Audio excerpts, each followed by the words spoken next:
Welcome back to episode 117 of the Hockey Cards Gongshow podcast. My name is Josh. As always, I'm here with Troy. What's going on, Troy? Not a whole lot. Actually, not a lot going on today, surprisingly. I know my life feels boring. I just like work all day. It's beautiful here in the Twin Cities. Kind of beautiful. September might be the best month of the year, weather-wise. Yeah, as long as the humidity is not 800%, I'm good. Yeah. You get outside today? Just let the puppy out. Not too exciting. I took the dog for a walk too. Well, we got another big show for you guys again today, and so we want to get right into it. But before we get started, just a reminder that the Hockey Cards Gongshow podcast is a Patreon podcast. That means that we rely on support from listeners like yourself and watchers like yourself to help us cover our show expenses, continue to produce more and hopefully better hockey card content, and help us fund initiatives, even in a small way, to grow the hockey card hobby. You can become one of our out of 199 support level tier, patrons. Be one of the first 199 supporters of our show. You get exclusive access to the Hockey Cards Gongshow Discord server. It's $5 a month, so hopefully not too big of an investment there. You can participate in some of the contests and challenges that we do. We have a 5K challenge where you could win a 2020 sealed box of the cup. We're starting fantasy hockey, and there's just a lot of great conversation really every day in our Discord about the hobby and cards, people asking questions, getting opinions, feedback, all that good stuff. If you want to support us, it's pretty easy to do. There's a link in the show description for whatever podcast app you're listening to us on, if you're watching us on YouTube, or you could go to our website, hockeycardsgongshow.com, and search, or well, no, not search. There's a link at the top of the page that says become a patron. If you want to search and you like searching, go to the Patreon website, patreon.com, and there you can search for Hockey Cards Gongshow. And finally, if you're on our TikTok or Instagram, we have a link tree with our link to our Patreon there. Okay, Troy, ready to dive in? Get going to the game plan? On today's show, we begin with the greatest player to wear number 17. Then we continue our 2023-24 preview series by looking at injury comeback buying candidates. Then it's off to hobby news, followed by new product releases. We then take a look at some of our favorite hockey cards from the current PWCC Weekly Auction. And we end the show with personal pickups, which is back. I think we had, no, do we have a one-show hiatus? One show hiatus, but we're back. We're back. Josh is back. I'll give away what happens. Josh is back. I'm still being a bum. All right, here we go. Greatest NHL player to wear number 17 per the Hockey Writers' greatest NHL player to wear each number article is Jari Kurri. What do we got here? Runners up. I forgot who they were. Rod Brindamore, Wendell Clark, and Ilya Kovalchuk. So it's a pretty good list. Pretty good list. I think Curry's the rightful owner of number 17. Oh, you brought up my picture. No, I was wondering what I was doing wrong. I couldn't get the picture to show up, and then I just realized what I did wrong. Okay. All right. So, anyways, great picture. 17. I got your back, Troy. Yeah, you got my back. 17, right? Prominent on his arm there. I love it. Old school stuff. Co-host stick. Great picture. All right. Kurri, right winger from Helsinki, Finland. Josh, I've been to Helsinki, Finland. I know you're missing out on where I've been in the world, but been to Helsinki. Did you play hockey there too? I did not play hockey. No, did we play hockey there? Yeah, we played hockey there. Did play hockey there for a little bit. Okay. All right. Kurri was the 69th overall draft pick in the 1980 NHL entry draft by the Edmonton Oilers. Kurri is considered one of the absolute greatest steals in NHL draft history. In 1979, the Oilers played the Finnish national team, which Kurri was a part of, as the Oilers needed one game to get to 80 games for their WHA season. Could you imagine that now in the NHL, Josh? It's like, oh, we need a game. Let's get the Russians over here. We're just going to play some international team and count it. It's kind of funny. I guess we'll play Guatemala. Yeah, play a team we're going to stomp. So they got this 80th game. Kurri's on Team Finland. They play the Oilers. Kurri impressed Edmonton management during the game.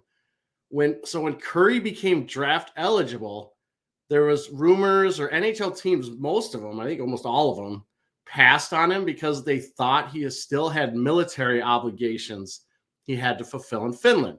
Because Scandinavian countries, at least last time I checked, Once you turn 18, you got to fulfill, I don't know what it is, a year, 18 months military commitment. However, the Oilers were in discreet talks with the Finnish government and were able to find out that Curry had already fulfilled his military obligations. Therefore, they were able to wait until the 4th round to draft him. I guess we can say good work by the Edmonton front office. I wonder if that ever happened today. Like, can you go call the government and ask, hey, this player, does he already do his military stuff? They'd probably go little privacy concerns. We've had lots of stories like this. Yeah. We had Steve Yzerman and a mustache or something like that, scouting people before. And I love sort of the secret agent man, NHL scouting stories. Those are kind of fun. Well, it shows you how far they will go and what the work they'll do to figure stuff out. I love it. All right. Curry played in 1,251 regular season NHL games over a 17-season NHL career. Curry began his NHL career playing 10 seasons for the Edmonton Oilers. He then played 4 full seasons with the LA Kings before being traded in his 5th season with LA to the New York Rangers, where he would play only 15 regular season games. He then played 1 season for the Mighty Ducks of Anaheim and then ended his career with 1 season with the Colorado Avalanche. Okay, so I'm going to admit my memory is really fuzzy around this. Yep. So when he goes to LA and then to New York, did he just follow Wayne Gretzky around? Is that what happened? I don't know. I don't know if they played at the same time. I don't think they did in New York. Okay. If I remember right, but I have terrible memory. Yeah. But I don't remember reading anything about it that he played with Gretzky in New York. It's something for us to look up later. Yeah, something for us to look up later. All right, for Curry's awards and accomplishments, he's a Hall of Famer, 5-time Stanley Cup winner, 1-time NHL goal scoring leader in 1984-85, 1-time Lady Byng, 2-time NHL first All-Star team selection, 3-time second All-Star team selection, 9-time NHL All-Star game selection, named one of the 100 greatest NHL players by NHL.com, ranked number 39 in the Athletics' top NHL players in the post-expansion era. His number 17 is retired by the Edmonton Oilers. Over his regular season NHL career, Curry had 601 goals, which puts him 20th all-time, 797 assists, which is 33rd all-time, for 1,398 points, which puts him 23rd all-time. Curry made the playoffs in 15 of his 17 NHL seasons, compiling 106 goals, which is 3rd all-time, 127 assists, which is 8th all-time, for 233 points, which is 3rd all-time, in 200 NHL playoff games played. That's pretty good. More than a point per game in the playoffs. Yeah, pretty good. We'll get some more playoff fun stuff later on that I didn't even know, and I was kind of blown away. I didn't realize. I mean, I always knew he was good, one of the best ever, but he was really good. Curry scored 60 or more points in 13 of his 17 NHL seasons, with those 13 seasons being in a row. In addition, of those 13 seasons, Curry had 6 seasons of 102 or more points. Of those 6 seasons of 102 or more points, 5 of them were in a row. Curry scored 20 or more goals in 13 consecutive seasons. 4 of those seasons, Curry scored 50 or more goals. Again, all in a row. It's like, wow. He liked to do stuff. He could go big right in a row. It's pretty fascinating. Best season of his NHL career from a point standpoint was his 1984-85 season, where Curry had 71 goals, 64 assists for 135 points in 73 games played. All right, Josh. So I actually went and found a second picture of Curry because I like this one so much. Yeah. All right, so just give a little rub about Curry. He was absolute part of some absolutely dominant Edmonton Oilers teams. After joining Edmonton, he was almost immediately paired with Wayne Gretzky, and the two became one of the absolute best duos in NHL history. Now, they played together on the same line a lot, but sometimes they didn't. But here's kind of an interesting stat I found. Gretzky assisted on 364 of Curry's 601 career goals. Curry had an assist on 196 of Gretzky's goals. Okay. So that's pretty crazy. I didn't realize Gretzky assisted on over half of Curry's goals, but makes Can I sense. make a comment about that though? Yeah. So I know a lot of people say, and I've been waiting to jump in with this point for a minute or two, that he's one of those guys that when you try to say that they're great, it's like, well, he played with Gretzky. Kind of like the whole Draisaitl thing, right? Yeah, Or I would never say that. you hear with Marner. And the point I would make is we've seen at a very poor man's level, our guy Kaprizov Yeah. lose on about 600 assists in the past 3 years because nobody on our team can. I mean, he puts the puck right on their stick and they just like whiff, or they can't catch the pass or do whatever. So at the very least, right, he was good enough of a player to bury the goal 364 times from Gretzky. And I just think that gets like diminished by people at times. And I'll be honest, I kind of find that annoying. Wait till we get to fun facts. I actually bring up a point exactly to what you're talking about. Great. Can't wait. Curry himself was the absolute complete NHL player. He could score, make skill plays, pile up assists, and was a fantastic defensive forward. In fact, the term 200-foot game was first brought up usually when they talked about Curry. I was reading an article where this sports writer said that 200-foot game term never really was used a lot until Jari Kurri started playing. And he was just an absolute beast up and down the ice, defensive forward. He was every interview that I read on him, they all said how much of a stud he was on the defensive end of the game. Also, I think it was every front office staff member I read to, and like coach or even Gretzky himself said he was just amazing, an amazing player defensively and offensively. After his career, so this is in 2019, Curry became the general manager and owner of, I think it's called Jokerit Finnish hockey team. So it's a Finnish pro team that he actually played for when he was younger. I couldn't figure out if he still was the GM or owner. I went to the team's official website and it was all in Finnish Finnish, but I used Google Translate, but I couldn't find anything that said he was still there. But I never found anything that he wasn't still there. So I'm going to assume he's still GM, part owner, or full owner of Jokerit. If you were really committed to our show, you would have learned to speak Finnish, translated the website so that our listeners would know if he's still the general manager or owner. Yeah, I could have just called Pekka and asked him. Yeah, I suppose. You're your guy, Pekka. So, again, Curry, fantastic player, but we're all here for the fun and interesting facts. These get awesome. There's some really good ones. So, why did Curry wear number 17? No one knows. He's never said. There is speculation, though, that he wears it because Finland became an independent nation in 1917, but Curry has never confirmed that. I don't know why. No one's ever really asked him. I would love to see if that's the real reason, but that's the speculation. Yeah. Nickname, the Finnish Flash. All right, Josh, he was the original before some guy named Teemu Selanne got that moniker. So Teemu was also the Finnish Flash, but Curry was the original. It seems like a really easy name to name a Finnish guy the Finnish Flash. Do you think Timo has to pay him royalties when somebody calls him the Finnish Flash? I don't know. I think Timo maybe has taken. I don't know. Has Timo taken the nickname after he scored 86 goals as a rookie? Maybe he gets. Well, Curry was better than Teemu Selanne, wasn't he? Oh, geez, different eras, but I don't know. I would personally, I like Curry better because that's who I grew up with. Yeah, fair enough.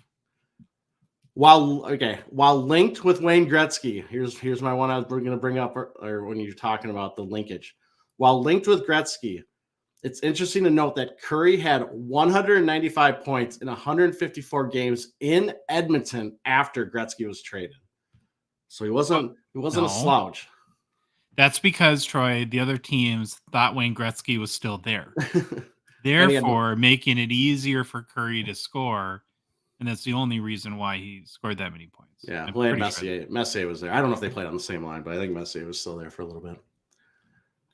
In the 1984-85 season, Curry scored 50 goals in his first 50 games, but missed out on scoring in Edmonton's first 50 games by 3 games. He actually did it in Edmonton's 53rd game, so he couldn't claim the 50 goals in 50 games. Here's a great one. In the 1985 Stanley Cup playoffs, Curry scored 19 goals, which ties him for first all-time in goals in a playoff year with Reggie Leach of the Flyers. Curry's 19 goals included 4 hat tricks, which still stands as the most hat tricks in a playoff year. We were referencing that in this playoffs for who it was Draisaitl, right? Because he had like 12 or 14 goals in round 2, but of course they never make it further than he that. could have blown that away maybe. Mm-hmm. Curry missed the 1990-91 season as his contract expired with the Oilers, but the Oilers still held his rights. Instead of signing a new contract with Edmonton, Curry decided to play a season in Italy with Devils Milano. Interesting note here, after his season in Italy, his rights were traded to the Philadelphia Flyers. However, the Flyers traded him immediately the same day to the LA Kings. So what could it have been for our Philadelphia friends? Could have had Curry, but they got rid of him right away. According to Wayne Gretzky, Curry learned English by watching Happy Days. Thought that was funny. And if our younger listeners, Happy Days was a show about the 50s that was on, and I don't even know what era it was on, but it was about the 50s. Oh, 80 show, wasn't it? Well, it was 80. I have no clue. 70 show, maybe. Yeah, it was like Laverne and Shirley era, right? In Happy Days. At the time Curry retired, he was the highest scoring forward who had been born and trained in Europe. However, Teemu Selanne and Jaromir Jagr have eventually passed him. Okay. And I think that was scoring. I think Lidstrom actually passed him on assists too. But fantastic player, lots of records. It was awesome reading about him. I didn't put this in there, but they retired his jersey and they brought him back to Edmonton. And I guess it was just craziness. Like everyone was out to see him. You could stop in the streets. They had the Route 17 bus drivers all had big 17 lapels or pins on their lapels. It was pretty interesting to read about. All right. Yari's rookie card, 1981-82 OPC number 107. If you're watching on YouTube, got it up on the screen. PSA 10 has a pop of 32 with a gem rate of 3%. Last sale I could find was on June 11th of this year via PWCC for $2,010 US. I do remember that card being for sale on PWCC. I don't know if we might have looked at it. I can't remember if we did or not. Yeah, I think we did look at that. I think we did too. Highest sale I could find on this OPC PSA 10 was on October 27th of 2021 via PWCC for $3,700 US. But Josh, that's not all. Again, there's also a Topps version of this card. But there's more. We have the little dual OPC Topps thing. If you're watching YouTube, I show a picture. The picture's not as good as the OPC one, but it's there.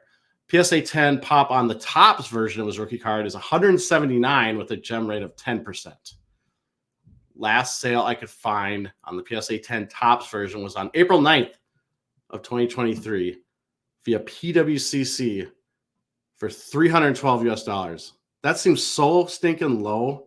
And maybe I totally whiffed and missed, but I swear I kept looking that up.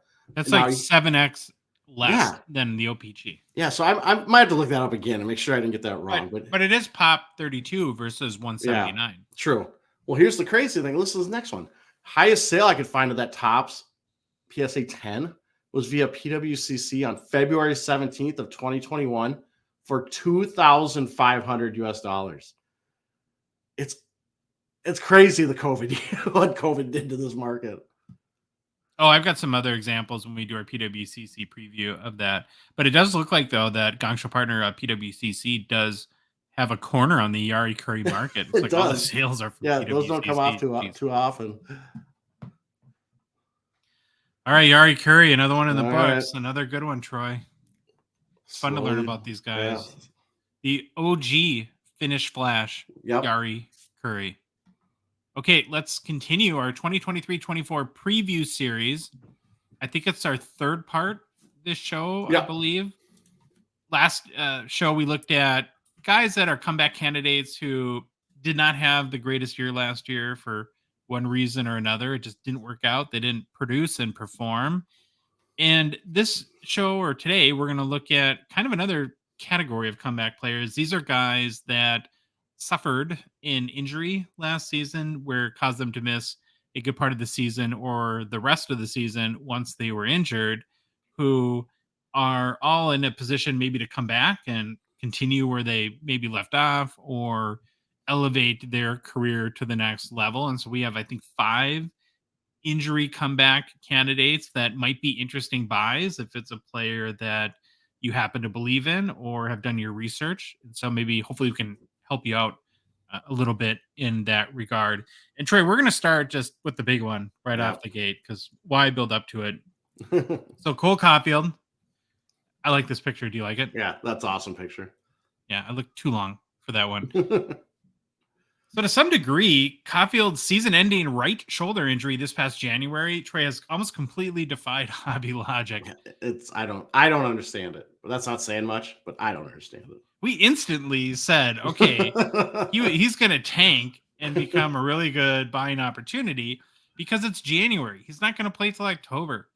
He's going to be sort of completely out of the thoughts and minds of collectors and kind of fade into rehab obscurity, but it's almost been the opposite.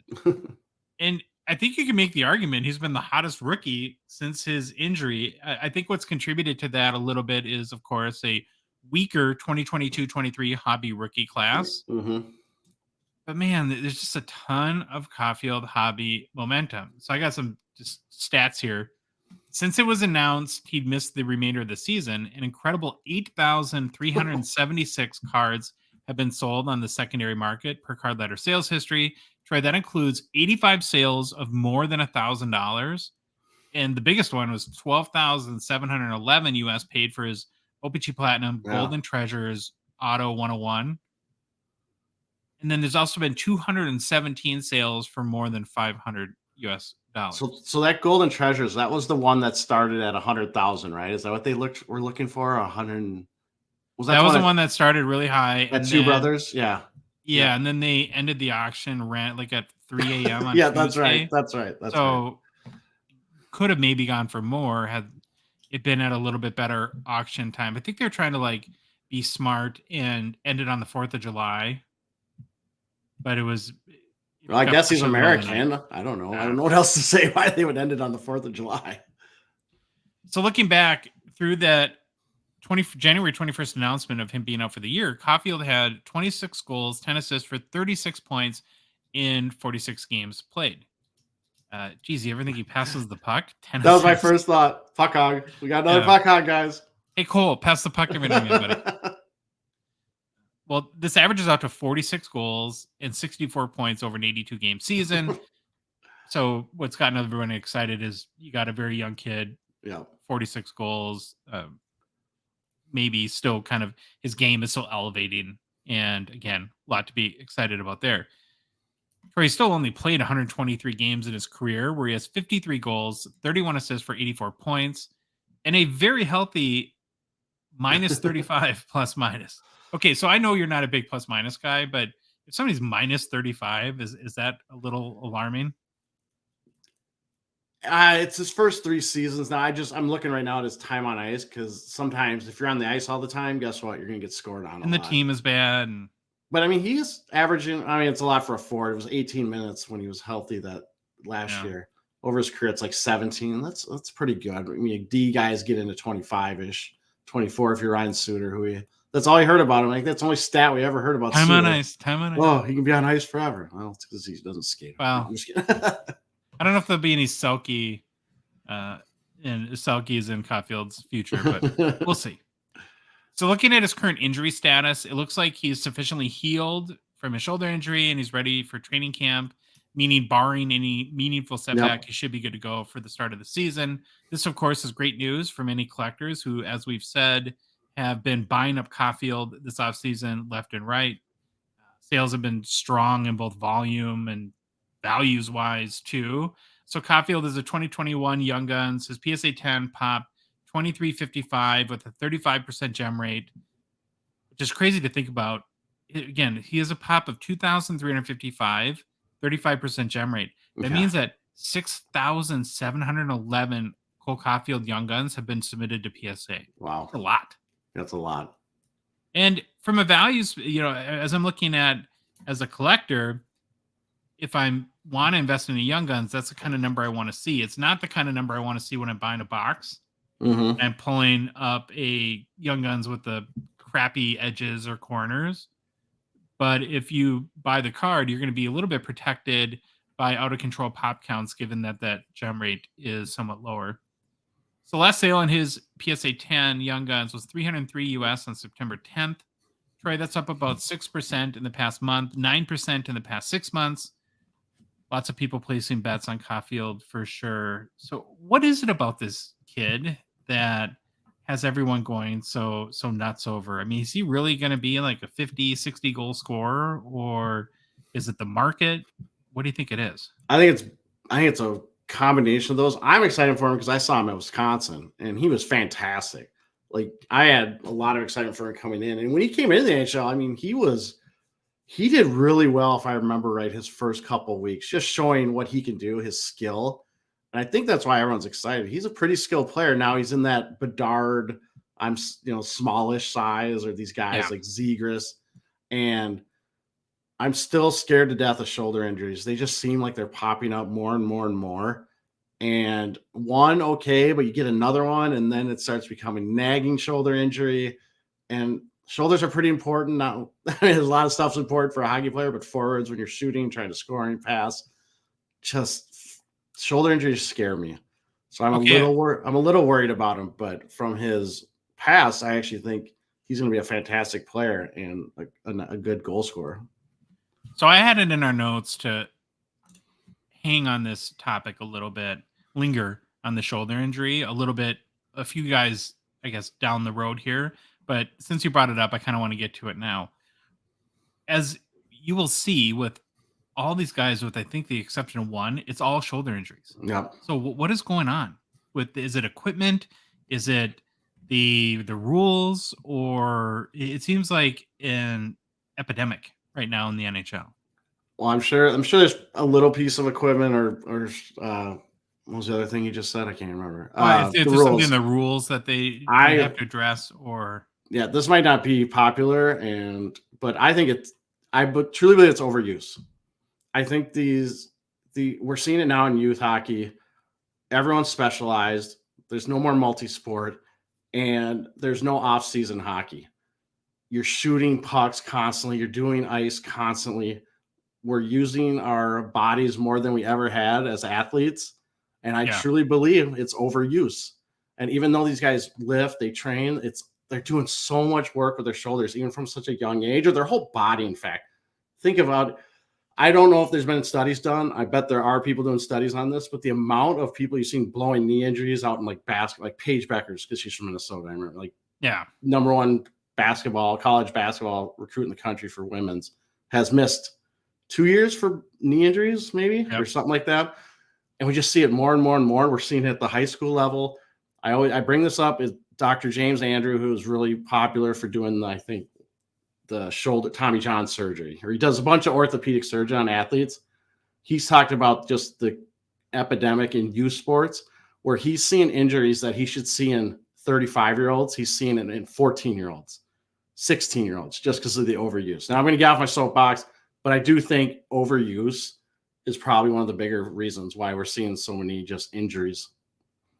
Okay, so just to make sure I kind of understand your point, so you're saying these kids grow up, they shoot constantly, they're on the ice constantly, and then that kind of weakens the shoulder from all that overuse to the point where they get a big hit in a game and it just gives? Or I think they're overusing it at a young age when your body is not fully developed. Like a male, when are they fully through? Basically, think about it, when they're through puberty. I don't know. It's like 18 to 22, probably in there. Girls start earlier on the puberty scale, and they're probably done usually, I think, like 17, 18, if I remember right. I'm trying to remember all the stuff we had to go through with coaching. But yeah, it's just they're using their bodies as youths a lot, that they're probably doing a lot of overuse, and it just weakens and weakens until eventually something happens. Yeah, well, it is a trend, and you'd have to think that on some level the NHL is looking into it, or the association of what the team doctors or whoever is, I guess, responsible for that, and hopefully working on some solutions, maybe through equipment, or like I said, maybe rule changes, or different training exercises. I don't know, because Well, it's not in the good to have your young goal scorers all yeah. sidelined for the year because they have wrecked shoulders. Yeah, well, the comeback's going to be, well, all that stuff is why he made the NHL. And I Sure. get it. I get it. It's Okay, we're going to move on. The next comeback candidate from injury, we'll stick with the Montreal Canadiens and go with Cole Caulfield's teammate, Juraj Slavkovsky, who was drafted by Montreal #1 overall at just 18 years old in the 2022 NHL entry draft, becoming Troy the highest drafted Slovak player in NHL history. He made the team last year right out of training camp to start the season. He's a big kid, listed at like 6'3". I think last year he played at 240 pounds or so. Through his first 39 games played, he had, I don't know, underwhelming, let's call it, 4 goals, 6 assists for 10 points. Then in January, I think on January 15th, in a game against the Rangers, he sustained a knee injury that was going to require 3 months recovery, effectively ending his season. So think about that. I think Caulfield's announcement that he was going to miss the season was January 21st. So you had, within a week of each other, Montreal loses both Caulfield and Juraj Slavkovsky. That's not a great feeling as a fan. Like the Jets fans are feeling right now with what Aaron Rodgers lasting 4 plays into a season. so bad. Something like that. Yeah. So looking back at Slavkovsky's, I guess, current injury status, it sounds like he took his rehab really seriously, worked on conditioning a lot and skating this summer. People are making a big deal about him losing 10 pounds. I guess he's hoping to be a little bit lighter on his feet. Okay. And when asked about the condition of his knee heading into training camp, he said it's 110%, Troy, which I did not know was possible. But I guess that's an indication he seems confident it's ready to go. With Slavkovsky, I think the challenge as a collector, as it pertains to his values, is there's not really a lot to go off of at this point. You know, we've had a lot of these 2022, 23 releases come out over the past, 3-4 months, and there's been some big money spent, nothing like crazy, but cards that are sell for 500, 1,000, $1,200 on Slavkovsky. And I don't know if I would have the comfort spending big money on his cards at this point. Right? He had 10 points in 39 games last year. Not awful, but definitely not. You'd want more out of your #1 overall pick. And then what's even more challenging with him is when you look back at his pedigree or his experience before the NHL, and we've talked about this with him before, there's really not like a big European League season or anything like there to go off of that would point to you that he and give you the confidence that he's going to be a consistent producer. So from what I've read, his size, skills, and combination of a few good tournaments is really what propelled them to be the #1 pick. So in the 2021 Olympics, he had 7 goals in 7 games, which was pretty good. And in the World Championships that same year, I think he had 3 goals, 6 assists for 9 points. And so, you know, again, small sample size, but some good performances really propelled him. I don't know. What do you think about this? It seems like that I would be really nervous spending like $1,000 on even though he's the #1 pick, on a Slavkovsky card at this point. Like he's one of these 50-50 shots where he's either like going to be really good or a total bust. What do you think? Yeah, I would not spend $1,000 on him, but remember he's still 18, or he was 18 when he started. He's very young. So he's got at least that going for him, I guess, as a reason maybe he struggled. But I did watch him a couple times, and he did not look very confident and kind of unsure what was going on. And I don't know if he knew the offense that well. There were some things going on with him, which I think this whole offseason sounds like he got his head right. Maybe he was struggling being over in a new country and the language and all that. He talked a lot about confidence because who's the guy that they drafted that I think is going to stay? Is it David Rickenbacker? Is that his name? Sounds right. I'm familiar with. Sounds right. But I think that's right. And there were some articles that had asked him about him and asked him if he'd give him any advice. And Slavkovsky had said just to trust yourself a little bit more, that he was a little bit unsure of himself. And we've talked about this a little bit before too, that it's easy to sit here and throw stones. Yep. But when you're an 18-year-old kid coming from a foreign country, maybe you've never, well, I'm sure you'd been to America playing hockey before, but it's a big culture shock at the very least. And then trying to adjust to the NHL game of hockey can be tough. But at the same point, though, when you're the #1 pick in the draft, there's going to be huge expectations. And that's just kind of what comes with the territory. Slavkovsky is a 2022 Young Guns. His PSA 10 popped 254 with a 33% gem rate. So again, another pretty low gem rate. Last sold for 170 US on September 11th. That's pretty strong. Yeah. Actually, it is up about 13% in the last month, but down 5% in the past 3 months. So seems to be rebounding as of late. And like with Caulfield, that 33% gem rate is pretty attractive if you're considering buying them up a little bit, because you get that little bit of that long-term protection again from that pop count spiraling out of control, like your guy Kaprizov and my guy Kaprizov. All right, we'll leave the Montreal Canadiens, but we're not leaving Canada, Troy. We're going to go over to Josh Norris. He's one of two kind of oft injured guys that we're going to feature in this segment. Norris is 24 years old, was the 19th overall pick in the 2017 NHL entry draft, Troy, by your San Jose Sharks. He was then traded to Ottawa as part of a package that brought Erik Karlsson to San Jose. And his career has kind of been a cycle of fits and starts with very promising performances, like really good play, and then injury. So he played the 2018 season at the University of Michigan. And then in 2019, he played in the AHL. And then during the World Championships, hurt his shoulder. He made his debut for 2020 during the COVID-shortened season, had a really nice rookie campaign, scoring 18 goals, adding 17 assists for 35 points in 56 games played. So then in 2021-22, in 66 games played for the Senators, Norris scored 35 goals, added 20 assists for 55 points. So again, 55 points, 66 games, pretty good. But Troy did miss 15 more games with another shoulder injury.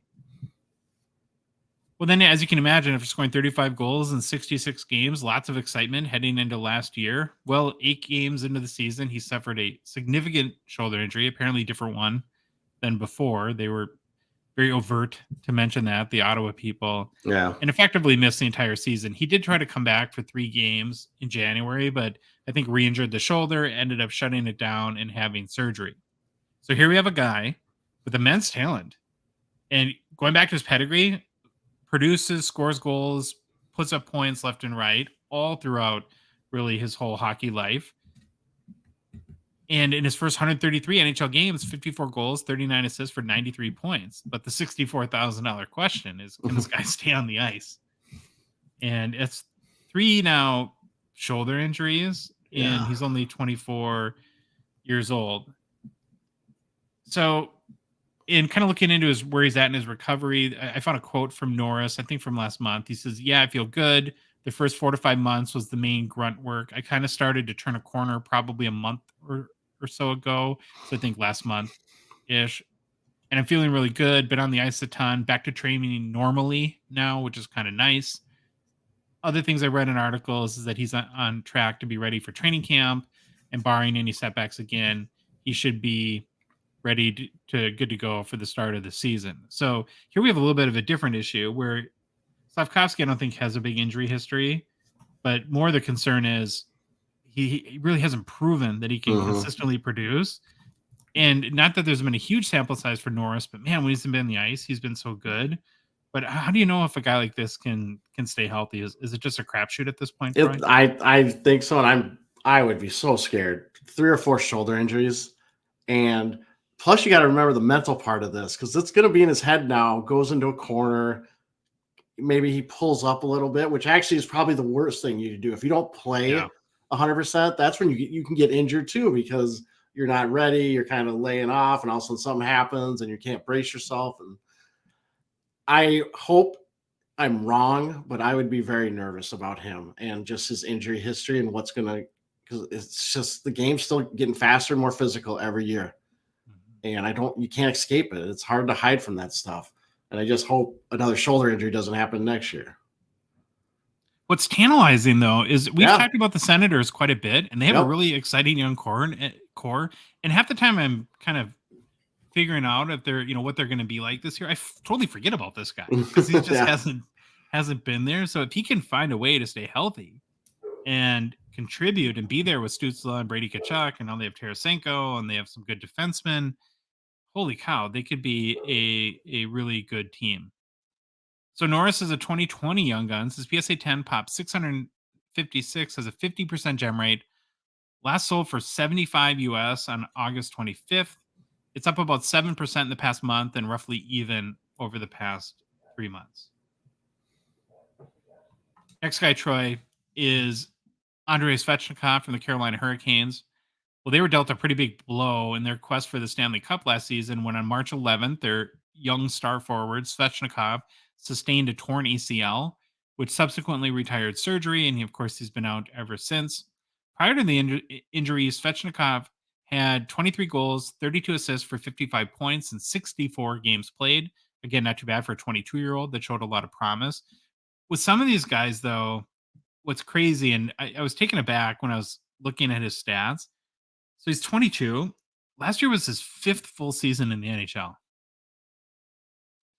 Man, Yeah, so they're just getting younger and younger when these guys are starting to play. Well, it's like Fiala, where it was like he's in his 10th season and he's 29.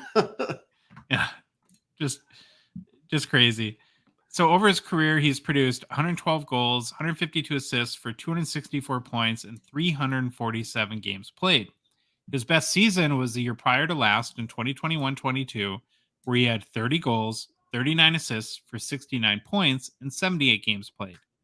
If you take his stats at the time of his injury and sort of figure out the 82 game pace, he was pacing to have 29 goals, 70 assists by the time he got hurt. So kind of basically on par with the season prior.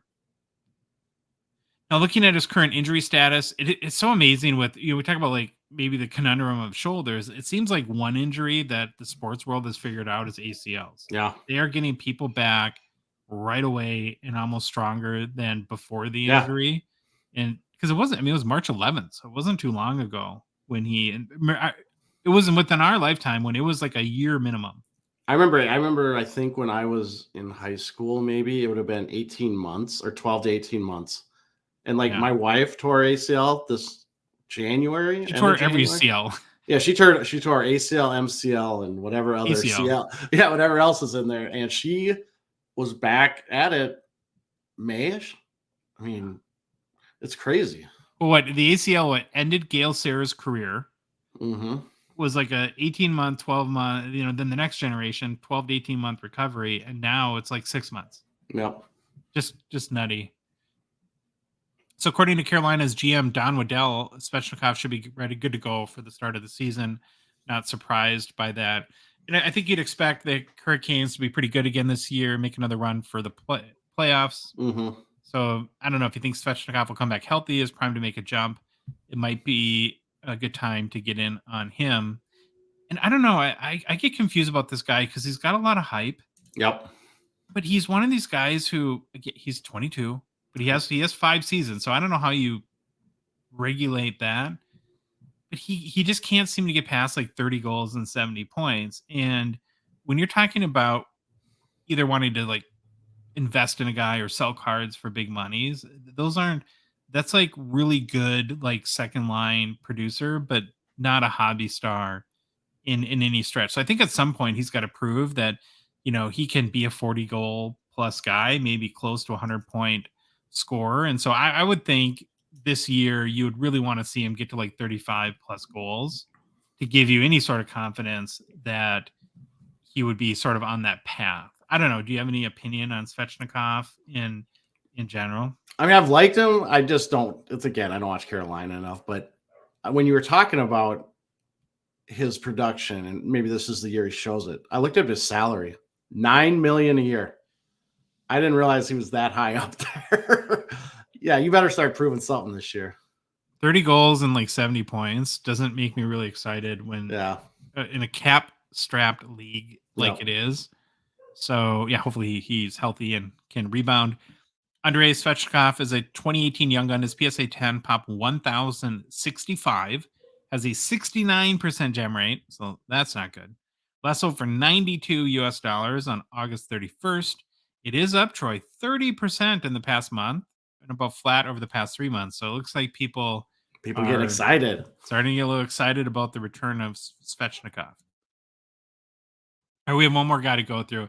I'm going to be honest. This is a little bit self-indulgent, so bear with me a little bit. The hobby hype for Pritovich is less than these other guys. Hobie Baker winner, Troy. Yeah, He did win the Hobie Baker. Yeah. And part of the issue is he can't stay on the ice. Yeah. He's a really, really good hockey player. So I'm from Hibbing, Minnesota. Got to throw in my hometown boy. Shout out to Hibbing, Scott Perunovich. One thing that's weird, and you'll hear me reference a lot, is everyone in Hibbing calls him Scotty. So I don't know where this like formal Scott came from, but we'll always call him Scotty. He has not had a charmed NHL existence to this point. Battled the number of injuries. So he is a defenseman for the Blues. So I get it. But he is one of those new wave like offensive defensemen. Won the Hobie Baker, as I mentioned. He's got a lot of offensive skills, so he's not a slouch. And I don't know if you saw this, but there was just an announcement like within the last day or so that I think Torrey Krug has a foot injury. Part of one of the little bit of issues is that the St. Louis has been fairly strong on the defensive core, and with his injury history hasn't given him a huge window of opportunity, but it looks like they're going to be counting on Perunovich to fill in while Krug is out. And Perunovich has battled, I think, wrist injuries, and then most notably last year missed most of the season because of a shoulder injury. He's only played 19 NHL games. He doesn't have a goal so far, but does have 6 assists. Did not play in the NHL last season due to injury. He did have a 22-game stint in the AHL. Returned after he returned from his most recent shoulder injury, putting up 20 points in 22 games with 2 goals, 18 assists. So now, if everyone's mad at me, like, why am I talking about this guy? Here's where I think he could get interesting a little bit. He did play in the World Championships for Team USA. Troy put up 8 points in 10 games with a goal and 7 assists. So he can play. He's very small and slight. He's really good on the power play, kind of one of these like power play quarterback guys. He's just, again, gotta stay healthy. So Scotty Perunovich is a 2021 young gun. His PSA 10 pop 11 last sold for $25 US on August 27th. So well, you can take a flyer on him and take a chance on me. Yeah, take a chance. Guy. All right, Troy. So those are our injury comeback candidates for the 2023-24 season. Of course, anyone that's listening or watching, let us know if you have any comments or feedback, or if you think that we missed somebody important.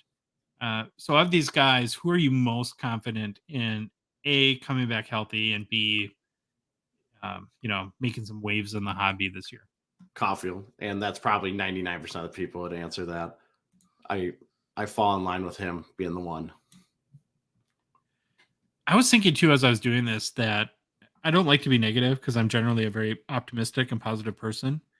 But if he like stinks, that's gonna be really bad for the hobby, because he's kind of been floating a lot of the hockey steam for a while. And so as much as the hobby needs Connor Bedard to be really good this year, we need Cole Caulfield to be good too. So definitely hoping for that. Okay, Troy, I need to make a mention for Gongshow partner Slab Sharks. We give them many thanks for their support of our show. Tonight, Troy, Thursday night, like every Thursday night, the weekly Slab Sharks eBay auction ends. If you've not checked this one out, you need to head to slabsharks.com right away. Drop what you're doing. Pull your card over. Tell your wife you need 3 minutes to check out this auction. That won't go well. Again, slabsharks.com for a link to the auction. There's some huge cards that we've been discussing for about the last week. Most notably, the Connor McDavid Young Guns BGS 10 Black label. Sexiest card in all of hockey. There's also the 2009 Exquisite Collection Gordie Howe 03 Rookie Flashback Tribute Patch Auto. Oh my God, that was a mouthful. Other very, very big cards too. There's a Draisaitl Young Guns exclusives, PSA 10, just crazy cards. And I was thinking, Troy, it's really exciting and honestly rewarding to see how the quality of their weekly auctions have grown in a pretty short amount of time. Like, we started working with Slab Sharks almost right when they started. So we've sort of had a front row seat to kind of watch their progression. And they've definitely earned it. These dudes work very, very hard, let me tell you. And then I try to think too, even if we've had like the teeniest, tiniest, smallest little part in helping them grow, I'd feel really happy, because they're really good guys too. And that's important to us, to align with good people. If you're a Canadian hockey card collector and are looking to convert some of your cards to cash, Troy and I would recommend Slab Sharks for their eBay consignment services. When you consign your cards with them, your cards get listed in their popular and growing weekly eBay auctions. Plus, they do all the work, so you don't have to do anything, which is awesome. They do it all from photos to listing to answering minor questions to hunting down payment to shipping the cards to the US and Canada and to handling any post-sale issues with the buyer. It's a no-brainer from our point of view. Head to slapsharks.com for complete consignment information and to start listing your cards with them today. Hobby news. Hobby news. Let's do it. Hobby news. We've had some captaincy announcements, Troy. Very, very exciting stuff in the NHL. Let's hear it. Quinn Hughes, one of the vaunted, the eldest Hughes brother, was named the captain of the Vancouver Canucks. He's the first Canucks defenseman to hold the captaincy since the 1990-1991 NHL season. Well, how long did the Sedins have it, or one of the Sedins? I didn't know how they. Long time, sure. I'm sure they had it forever. So a vacancy was created for the captaincy when Bo Horvat, who was the Canucks captain for the last 4 seasons, was traded last year to the New York Islanders. So we'll call it a promotion for Quinn Hughes, as he was the alternate captain last season when he set the Canucks single-season record for points by defenseman with 76 that included a mere 7 goals, but 69 helpers. So, Troy, that gives the 7th overall pick in the 2018 NHL entry draft now 26 goals, 215 assists for 241 points in 283 NHL games. So, given he hardly scores any goals, holy cow, but he's almost a point per game guy. So that's great. I wonder what now I'm going to look this up at some point. What the NHL most player with the most points from assists, like as a percentage of their as a percentage. Yeah, I'm got to be up there. So I was trying to think when I saw this story, like, well, how big of a deal is this? Like, thinking of the hobby, does it mean anything? And so here's my theory, and you tell me if you agree or disagree. I think a move like this for like Quinn Hughes is very meaningful within that market and that collector base. Like, I think it'll make people more confident or gravitate to him more. I'm not sure anyone outside of Vancouver that might just be looking for a good player to invest in or some guy that it really matters that much. Do you think it is a bigger deal than that? Or no, I don't think it's a bigger deal at all. Just team showing confidence in him. You can assure he'll probably be around for a little bit longer, even though they traded Bo Horvat, who was a captain. But yeah, outside the market, I don't think it's a big deal. Even inside the market, I think it's a little bit of impact, but not much. Then there's the Elias Pettersson snub try. Yeah, that's true. Well, now it's a bad thing. Now there's going to be a rift in the locker room. Yeah, I don't know. I don't think I would want the responsibility, but that's just me. Quinn Hughes is a 2019 Young Guns. His PSA 10 pop 1847, so 1,847. 63% gem rate. I don't like anything about that. Well, and that's just his PSA 10 pop. Because I was curious, I looked up his total gem mint pop. So that's looking at all gem mints from PSA to BGS to SGC, CSG, 2,498. It's almost 2,500. But he did last sell his PSA 10 for 112 US on September 11th, up about 10% in the past 2 weeks and 12% up over the past 6 months. So maybe a little captain's bump there for Quinn Hughes. Maybe. I saw that 112 and I was like, that has to be up because there's no way that was a month ago it was that high. But that's not the only captaincy announcement, Troy. One of your favorite players, Adam Lowry, was named captain of the Jets.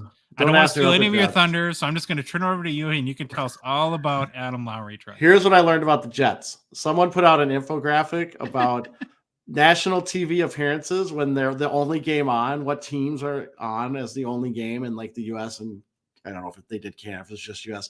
Winnipeg had 0. I think there was another team too, but Winnipeg had 0, and I felt bad because I will say this: we've been to Wild games. We've talked about this before. We've been to Wild games against Winnipeg.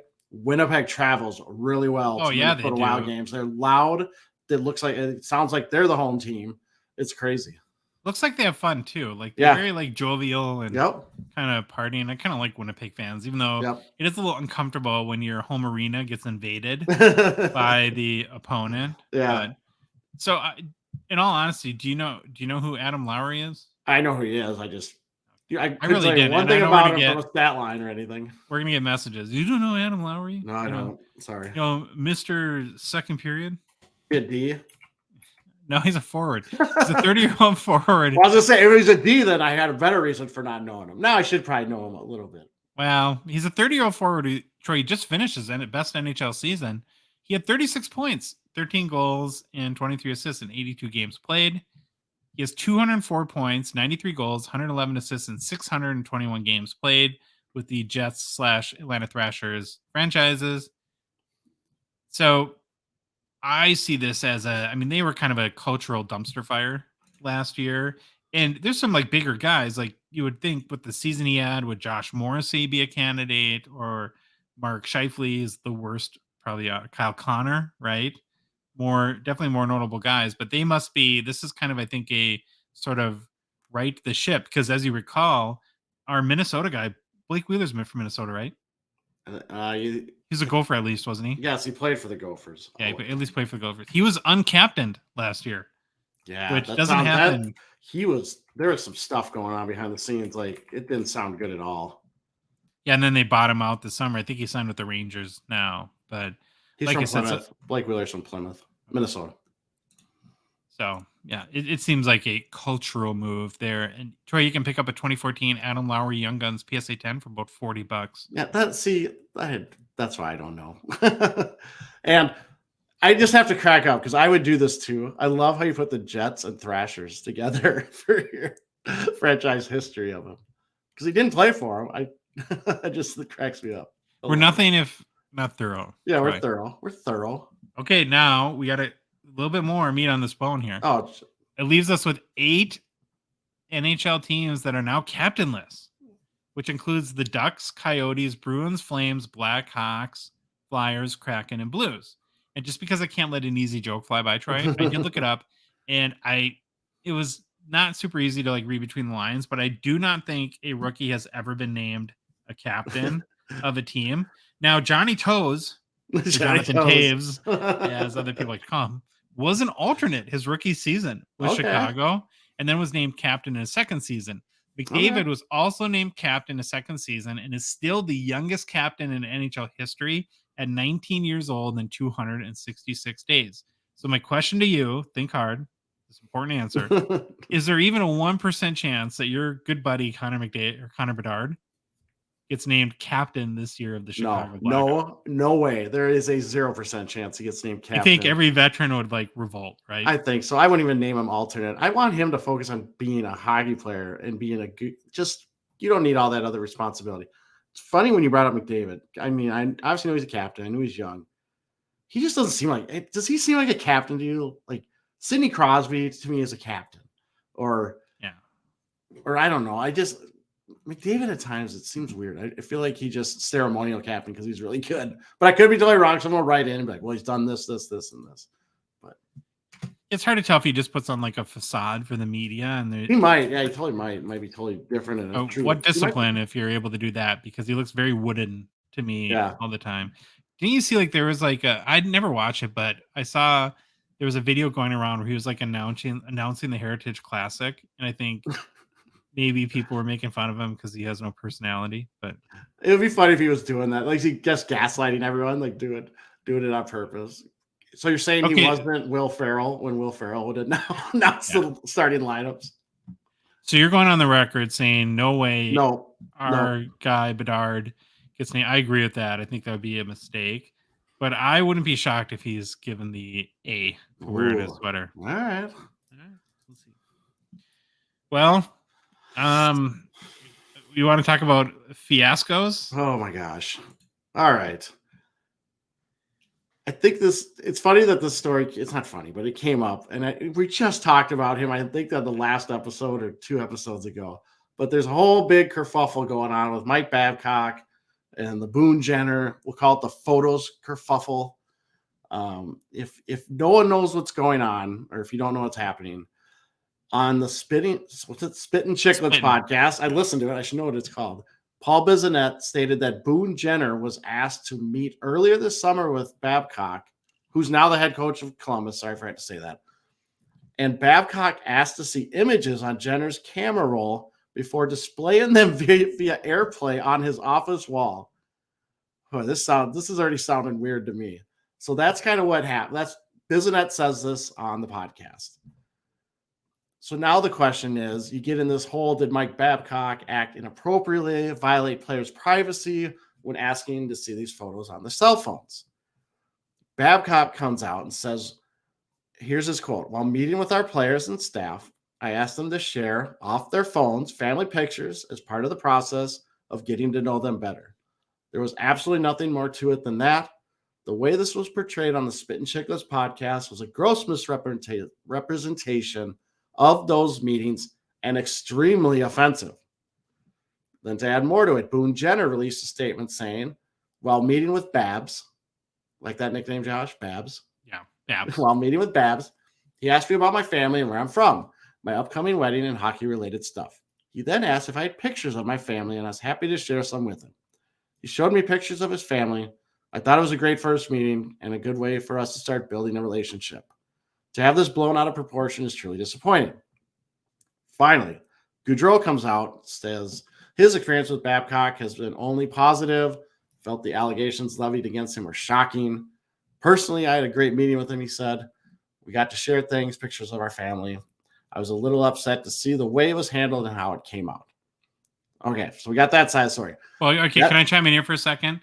Now, this part of it's tricky for me because these players, the current players for Columbus, are put in a really awkward position. What are they supposed to do, right? He's the coach. They don't know if they come out and say, I thought it was like weird and inappropriate, and the team continues to back Babcock, then that's not a good spot to be in.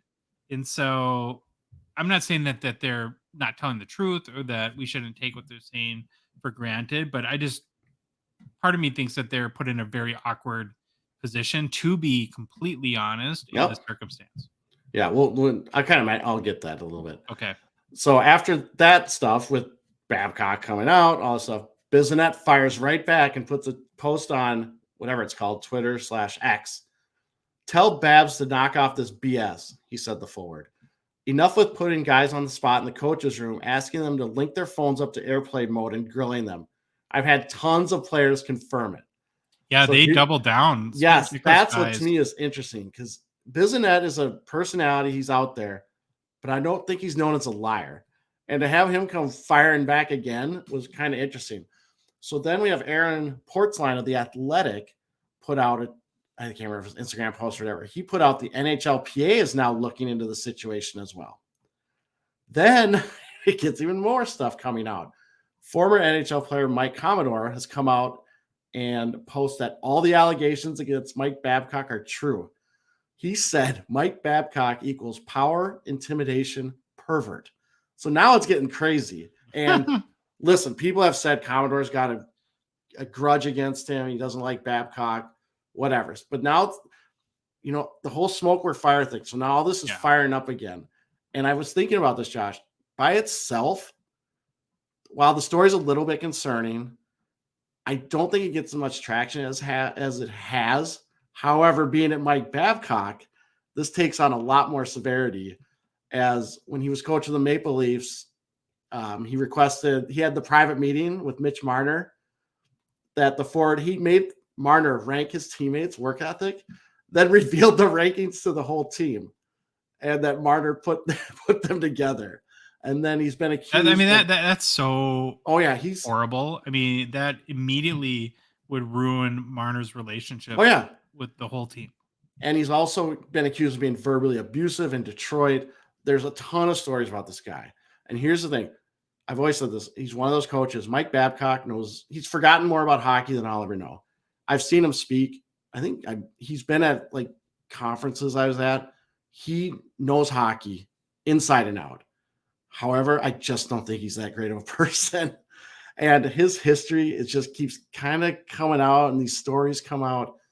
And it's like you said, you got the veterans that we've talked about in the story saying, well, what am I going to do? Just come out and rip him? And then all of a sudden now he's mad at me, and now stuff blows up in the locker room.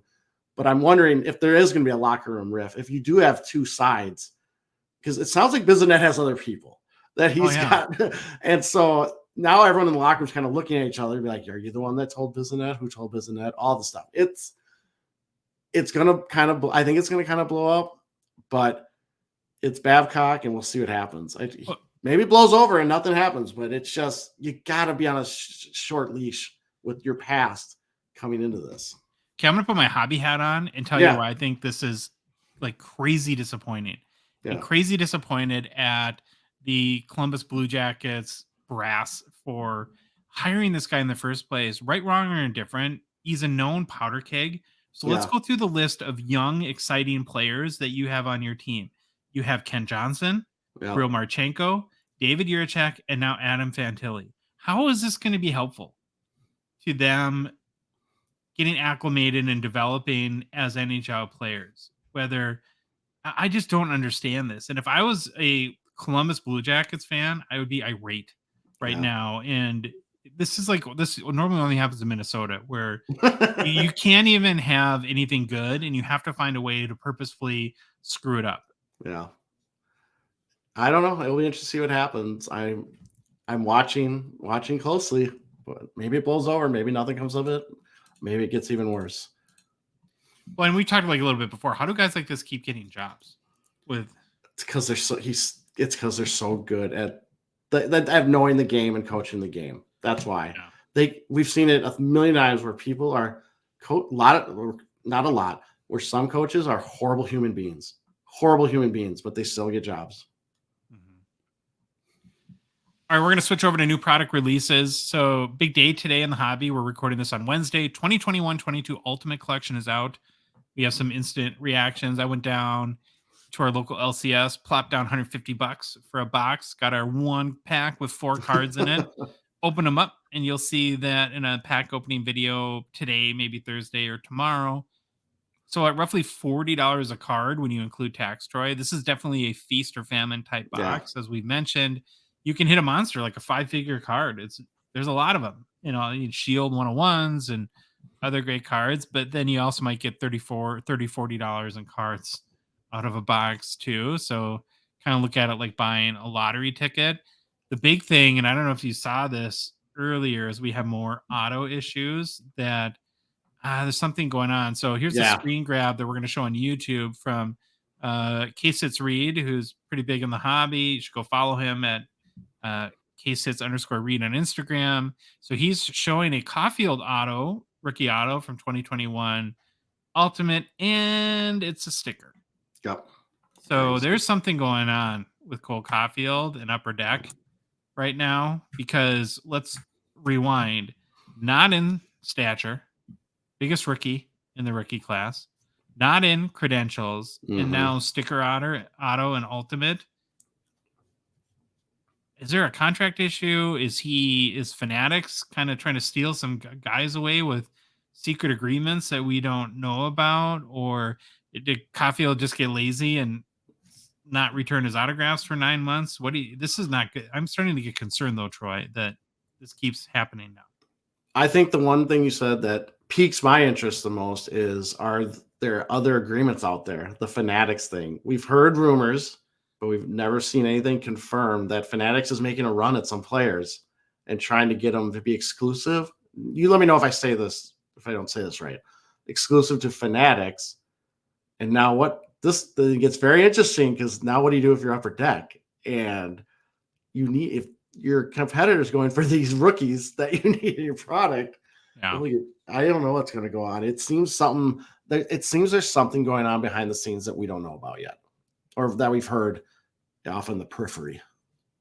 If I pull a sticker auto Ultimate, whether it be on like a RPA or just like a regular card, like we saw from K-Sits Reed on Instagram here, I'm selling that like instantly, and I'm buying like a Future Watch auto patch with that money, or a Future Watch auto something that's hard signed, because I just think it's the same thing that you're gonna have with like Kaprizov and Sorokin cards down the road. That's always going to be a detractor for some people on that card, and I'm pulling it, getting my money, getting out, and if I really want a nice Caulfield card, using that money for something that's hard signed. Yeah, and remember the comeback's going to be, well, it's either sticker or nothing. What do you want? That's That could be the issue. Yeah, I get that, and this is where because I'm been in the business world for a long time. I have an interest in business. I understand that things happen, and I understand that there's reasons. Upper Deck. I know that they know that this isn't good. Yeah, That this is not their goal, and so I can have understanding for why things happen. But at the end of the day, it's not the customer's problem whether the product is, how good or bad or right or wrong the product is. And so you can have all the reasons you want, but this is not great to have your biggest rookie have these problems now. 3 out of the 4, I think, last releases. So is it better to have a sticker auto than nothing in Ultimate? Sure. I mean, that goes without saying, but it's sort of concerning that the trend of this, and we'll see what's going forward. And again, what makes this, to me, or I guess amplifies the issue a little bit, is the weakness of that 2022-23 class, because he's sort of the guy that everyone's sticking to. And like I said, that there's something going on. Yeah. Beyond that, though, the cards are great. I mean, I really, really like the sort of minimalist. I like cards with a lot of white. I like cards that have very clean design.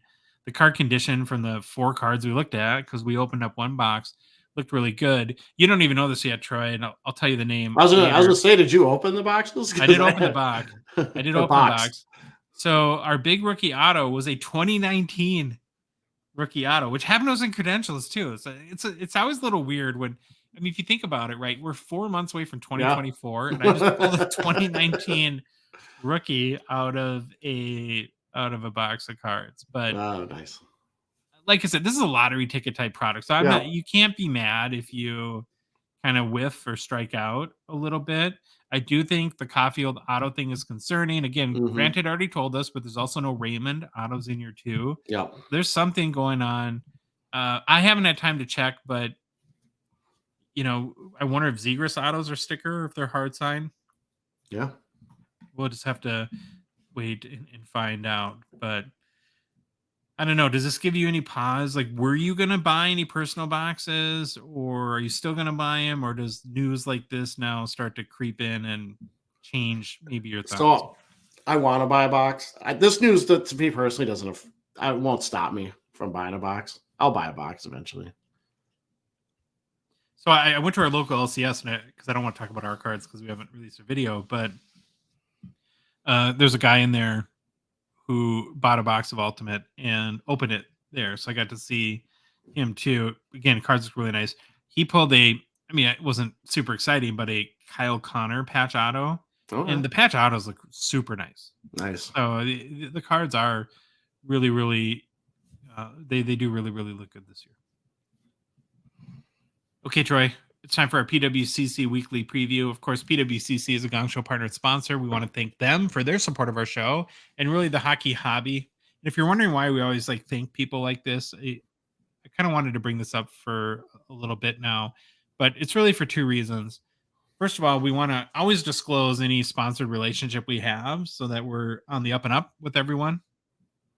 And I just think that that's kind of smart and honest, and we owe it to you guys to do that. And secondly, which is the main reason why I wanted to bring this up, is, well, if you haven't realized, the hockey hobby is not the biggest segment in the sports card world. And for companies like PWCC to make a commitment and a financial commitment to support content providers, and they don't just support us within the hockey card hobby, I think is really pretty cool, and that they deserve some acknowledgement and credit for that. Okay, Troy, a couple reminders before we get into the cards. The PWCC Premier Auction for September's Live runs through September 21st. We did feature the 6 hockey cards on our last show, but you can go to pwccmarketplace.com, check those out, maybe place some bids. They're like in any Premier Auction, they're big ones and really, really cool cards. Also, a reminder, there's almost 5,000 hockey cards in PWCC's fixed price marketplace to peruse, make some offers, just buy some cards you like. And if you're not tuning into the Gong Show and Sports Cards Live collab, we collab, right? We're collabers. On Sunday nights on Jeremy Lee's Sports Card Live YouTube channel, starting at 8:30 Central, then you're missing out on a lot of fun. We cover all the key hockey cards ending in the weekly auction. We have some great conversation, lots of interaction with everyone in the chat. So again, 8:30 Central Time, Jeremy Lee Sports Cards Live YouTube channel. But it is Thursday, Troy. We have a tradition of picking our favorite hockey cards in both vintage and modern in the current weekly auction to highlight. Say this all the time. Love this segment because I get to learn about these cards, get to do research, learn about the players, and we'll just get right into it. So as we always do, we'll start with our favorite vintage cards. So the first one is a card everyone knows for sure. It's a 1979 OPG Wayne Gretzky PSA 8 PWCC. That's the exceptional eye appeal rating. That's kind of what caught my eye on this card, because exceptional eye appeal rating is where PWCC puts this copy in the top 15% of all PSA 8s. Now, given, Troy, that there's 793 PSA 8s for his 1979 OPG rookie, it means, according to PWCC, this should be one of the nicest of a pretty big pool of cards. And of course, I think that, again, these eye appeals are more meaningful when you have cards with big pop counts, like, of course, with this card too, because there can be an oceans of difference between the worst PSA 8 and maybe the best PSA 8. So at first glance, it's pretty easy to tell why this card stood out to PWCC. The centering seems almost perfect, I would say, from both top to bottom and left to right, which is always an adventure with the Gretzky rookie. Now, when you think, okay, why is this an 8 and not like a 10 or a 9? The left edge, OPGs have that OPG rough cut, but the left edge looks a little too rough. So, that could be a factor. But really, beyond that, there's another reason why I wanted to bring this card up and really talk about it on today's show. And I want to encourage everyone to go to the PWCC.com or marketplace.com website, go to the weekly auction. It's auction number 87, and check out this card, because when cards are graded by PSA and really the other big grading companies, there's 4 basic areas of criteria for which they're judged. It's corners, edges, centering, and surface. Now, they don't usually judge what we've learned, like from Jeremy and from others, registration. So that means the CMYK, the cyan, magenta, yellow, and black plates, are they lined up perfectly when the card is printed? And if you zoom in on this card, you can see some pretty significant registration issues. The first place I would direct people to is the Oilers, where it says Edmonton Oilers. Edmonton's in black on the card, and Oilers is kind of in that orange that we know for the Oilers. But in this case, the yellow plate is pretty, I'd say, pretty notably offset. Like a shadow. It looks like a shadow. Yeah, it looks like a shadow. And then what you'll see is when that happens, now if you go down to the lower right, you'll see the oil drop, and the logo is, again, pretty offset as well. And where this really becomes an issue is when you have these registration issues with the Gretzky card, is it kind of really fuzzies up the photo of Wayne. And that's one thing that I've definitely learned from Jeremy Lee, is that there can be a huge difference in sort of the clarity of the picture of Wayne. And like you can see on the number on his shoulder, that his face is a little bit fuzzy to the right. And then particularly where you can tell on Wayne where there's registration issues is on the breezer and the shin guards, where you'll see again that in this case, with the yellow plate being off, it almost looks like there's a glow around him. And, I don't think this shows up in the grade. So here you have a card that has a PSA 8 for an OPG. It's given that PWCC exceptional rating, and I would say that there's some pretty significant registration issues.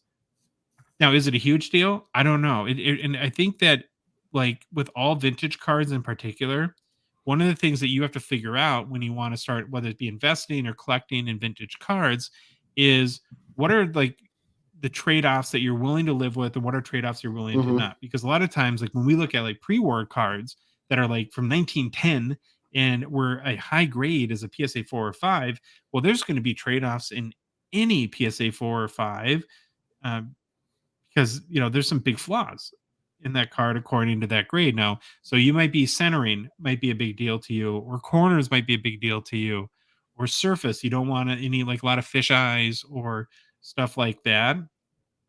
If registration is important to you in a Gretzky rookie or any other kind of vintage card, this is an issue that you would want to look at closely. Now, some might say, no, I love this card. I can't stand when cards are horribly off-centered, and this card is centered perfectly. Yeah. So I'll take the registration flaws, but other people might feel differently. So kind of curious, Trey, where do you fall just on registration in particular? Is that important to you when looking at a card for like your PC? It's important to me now. Before, like if I didn't, 3 years ago, probably not. I probably would have no clue. But now, yeah, it does. It's just one of those things that will always be in my mind, and I'll see it every time I look at the card. Yeah, that's you hang out with Jeremy Lee enough, and you become a Gretzky snob. And I'm not sure that that's a you learn a lot, and it's like good to be knowledgeable, but you become really really picky. Yeah. Top sale or all time sale for 1979 OPG Wayne Gretzky PSA 8 Troy. Okay, now you got to buckle your chin strap. Remember when I referenced like some pandemic level pricing? Yeah. Oh. April 2021 Troy. This top sale for one of these cards, $50,400 US. Yeah. Last sale was in the August PWCC premiere, where another one with the PWCC exceptional eye appeal rating sold for $17,400. So, yeah, that's a two-thirds drop in price. Yeah, or value. What's the current bid? $5,000 US. All right. Well, you got the next vintage card that we're going to feature. I do. I am going back to the 1910 C56 well. I am looking at a Patty Moran, rookie number 28. It's got a PSA 2 grade, and it is a PWCC eye appeal in the top 30%. Okay. So it's back to the C56s, the 1910s. And I did it because I don't remember a Patty Moran. And anyone named Patty, I'm going to I'm going to look at their card. But then I started reading on him, and I was like, yep, got to do this guy because he might be my new idol as a goalie, and we'll get to why.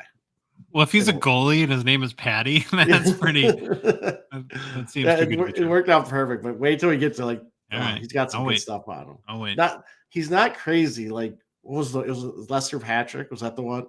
Yeah, that was just, like invented the blue line and like goalies being able to. Nothing like that. Yeah. So again, we've looked at these 1910 C56s. I think it was even a couple of shows, or maybe the last time or a couple times ago, I did one. Again, just brief overview of them if you're a new listener. These cards were tobacco cards. They were issued by Imperial Tobacco and cigarette packs.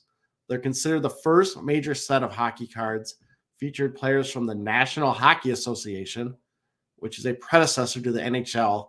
And the NHA ran from 1909 to 1917. The 1910 C56 contain a lithograph player picture, white border. You can see if you're watching on YouTube. Player's last name and team appear in the bottom or in the border area below the picture. So down here, while the card number is shown in the top corner. Backs of these, I just want to show one in case someone's new. They say Hockey Series, designed with 2 cross sticks, followed by the player's name, team, and history of his past teams. And these are I didn't put it in here this time, but they're smaller cards. I can't remember the exact dimension, but they're tiny cards. All right, so the card I'm looking at, the Patty Moran PSA 2. Obviously, being a PSA 2, it's going to have some condition issues. But again, these are now, 113 years old, these cards. It still has the eye appeal rating, which puts it in the top 30%. And when you zoom in on the card, you can definitely see there's some issues. The corners, you can see the fraying on basically all the corners. There's some stuff going up here at the top. I don't know if it's like the kind of the white came off or what's going on with that top border. But what you really notice, boy, that picture looks great. The color, the actual picture itself, there's not a lot of issues going on with this picture. It looks really nice. There might be the colors are very deep and vibrant. Yeah. And to me, that's really important in these old cards. Yep. Is to have that very rich image. Yeah, and you see the blue here kind of bleeds over the black. But man, besides that, this picture looks really, really nice. Plus, it's a cool picture. You got the hockey sweater. And even the back. I mean, this thing looks really nice. Centered on the back. The front, I think, is a little off-center. Obviously, you can see there. But for a PSA 2, Boy, I think this looks like a really, really nice copy. It's a very strong 2. Yeah, it's a very strong 2. So the card itself looks great. I'd have no problem bidding on this. But now I really want to bid on it because we got to learn about our man, Patty Moran, a little bit. So he's a goalie. I feel like, Troy, that he's got a name that there should be like a song about him.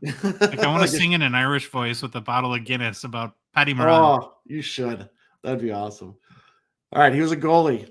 He's a member of the Hockey Hall of Fame, 2-time Stanley Cup winner. His career stats for the NHA regular season are 67 wins, 64 losses, 4.43 goals against average with 2 shutouts in 134 games played. However, his Stanley Cup finals record, which was his playoff record, because that's all he did back then, he has 4 wins, 0 losses, 2.00 goals against average in 4 games played. So he's a big time. He had to be a Stanley Cup, and he was going to be big time. Yeah. All right, here we go. This is why he's my new favorite player in my idol. Moran was noted for protecting the area in front of his net by aggressively using his stick to slash opponents and spitting chewing tobacco at opposing players as they skated by or stood in front of him. This is fantastic. Are you going to teach your high school goalies this trick? Are you going to? All right, girls, here's what we're going to do. Here's the Cody. Actually, you got to do the Leaf stuff. Whatever that stuff was. Here's some Red Man. Here's some Red Man. Yeah, some chewing tobacco. Kids, don't ever do that. If you're a kid listening to this, don't ever do that. Mouth cancer is not fun. No. So he would spit tobacco at him. I just think that is hilarious. He was the Ron Hextall before Ron. He was the 1910 Ron Hextall slashing people with his stick. Even though that I didn't even put that in the fun facts. Here's my fun facts. He is the earliest goaltender in the Hockey Hall of Fame. He started his pro hockey career in 1901. Wow. Yeah. And then this one, I just kind of fascinated to me. Moran often wore oversized sweaters, claiming that they kept him warm in the cold arenas. However, he wore them unbuttoned and often used them to catch shots. I'm just trying to picture this. I have this open sweater. You can see what his sweater looks like if you're on YouTube. It's got huge buttons. Got huge buttons. Now I have this thing open. I just can't see a puck. Maybe it would. It would stick in there if it was high enough, but it seems like the shot would be hard enough, but maybe they didn't shoot that hard back then. I just think that's kind of a weird thing, but it's a fun fact. So again, back to the card. There's 116 total copies of this card graded by PSA. The highest grade one has received is a PSA 7.5. The grades with the most copy are the PSA 2 and the PSA 4. Each of those have a pop count of 20. Mm-hmm. For recent sales, I found a PSA 2 that sold via ebay.ca, verified in Terapeak on November 29th of 2021 for $428.30 US. A PSA 3 did sell at PWCC on September 1st of 2022 for $2,000 US. Current bid on this card currently is $260 US. It's pretty cool that he's the first goalie in the NHL Hall of Fame for the hockey. Yeah. I don't know if he's the first goalie. He's the goalie that started his career the earliest. Oh, okay. He started in 1901. Now, it's become very obvious over the last few months that you've turned into a total C56 fanboy. But I don't think you own a single C56 card. I'll own this one if it stays reasonable. But now that I've talked about it, you got to take the plunge, Troy, at some point. Yeah, I know. Become the proud owner of the. Maybe stop buying so many like WandaVision boxes. There we go. All right, our next card we want to talk about, our last vintage card this week, is a 1958 Topps Bobby Hull SGC 7. Again, has a PWCC E exceptional IPO rating, putting in the top 15% according to SGC, and I think there's like a pop 10 on the card, so it would be the best one that they would say, or the 1 or 2, something like that. There are 6 graded higher with SGC. There's 2 SGC 7.5s and 4 SGC 8s. Have we talked about this card specifically before?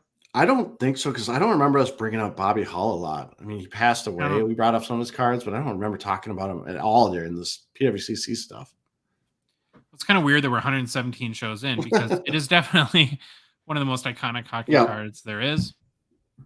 This card's always struck me, and I'm curious if you feel the same way. I mean, you're a big like Marvel superhero guy. Doesn't he look like a superhero in this, like Mr. Incredible or something like that? And he's got strong jaw, like big thick neck. He kind of very like stood up and proper, I guess.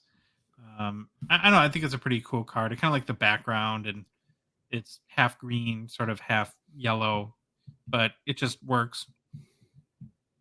Played 23 seasons in the NHL, Troy, most notably with the Blackhawks, and 8 seasons with the Winnipeg Jets, and then parts of a season as a Hartford Whaler.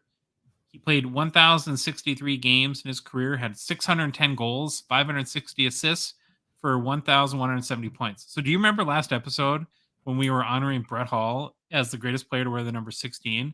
And Troy, we marveled at the fact that he scored more goals than assists, and we couldn't think of who else that we had recently talked about who also had scored more goals than had accumulated assists, and it was no other than his dad. That's perfect. Love it when that comes. So I guess like father, like son, huh? Yeah, no kidding. Hull was a one-time Stanley Cup champion in 1961, 2-time Hart Memorial Trophy winner, 2-time WHA MVP as well. Inducted to the Hockey Hall of Fame in 1983. His number 9 is retired by both the Blackhawks and the Jets. And then when the Jets, that franchise, relocated to Arizona before the Atlanta franchise then became the Jets, the Coyotes retired his number 9 too, which I think I didn't know, and it's kind of weird. Don't you think? That's kind of weird. They're just trying to get anything to get some attention. Yeah, get some attention. That's kind of weird. All right, last sale for 1958 Topps Bobby Hull SGC 7 was $13,800 in August of 2022. All-time high, $28,800 from the PWCC premiere in January of 2022. You got the current bid? I do, 3,100. Sorry, now that I think about it, no, I think it's fine. Arizona retired it because they were the right. They became I think it's fine. I take that back. It's fine. You do you, Arizona. You do you. At $3,100, that is a steal. Yeah, as of right now. But I'm guessing it's not going to stay there. No. All right, we're going to switch to the modern side. And the first card we want to talk about is a 2008 The Cup Sidney Crosby limited logos patch auto out of 50 BGS 810. So, Troy, there's a handful of cards in this hobby that I think you could safely reach out on a limb and say are very bankable cards, like the Seismic Gold, the Cup RPAs. Now, of course, Future Watch auto patches, right? Mm-hmm. Well, I would put limited logos in that category with a bullet because they seem to hold a lot of esteem. And I think even as values fluctuate, you'll always, or these cards will always have a market. Kind of one of the ways I look at it is if you go to a card show and you walk up to a table and you say, "Hey, you want to look at this card?" Like it's a attention grabber. It's a showstopper. They're going to stop what they're looking at and say, "Whoa, Crosby, limited logos. I want to learn more about this." So that's what really kind of drew me to this card. And hallmarks of the limited logos from the Cup are, of course, they're hard signed. The materials are game used, which is, I think, going to become a bigger and bigger deal in the hobby. And they have a really big patch window. So you get a lot of patch. Limited logos are also numbered to 50, keeping them, limited. Mm-hmm. Right? Now, the limited logos design that we're looking at here from 2008-9, the Cup, is a little busier than some of the others that I've seen, but I think it works in this case. It's a horizontal card. And that's not the case for all limited logos, actually. There are some vertical ones like the 2007, 2008. Now, given the card does have a lot going on, I did like how the designer kind of designed in a very specific window for the autograph that's sort of covering the shin guards of Crosby on it. Yep. So the auto is very nice and clean, which I like. I don't like when autos kind of like bleed into the design. Or they're hard to read. They're hard to read. Yeah. The patch itself is okay. It is technically 2-color, but it's kind of like on the lower left corner and the very left edge. It's like a sliver of a patch. Yeah. But I feel like I have to lean on my screen. Yeah, lean on your screen. That's pretty funny. I think the 8 grade for the card, like the BGS 8, is pretty fair in what you would expect. And then given that the auto grade is a 10, it kind of puts the grade where you would want it to be as a collector. Anything above 8's gravy. I think 8 is very acceptable. Another thing, though, Troy, about these limited logos is collectors tend to get them and never let them go. Yeah. I could only find 2 sales for one of these 2008, 2009, the Cup Crosby limited logos out of 50.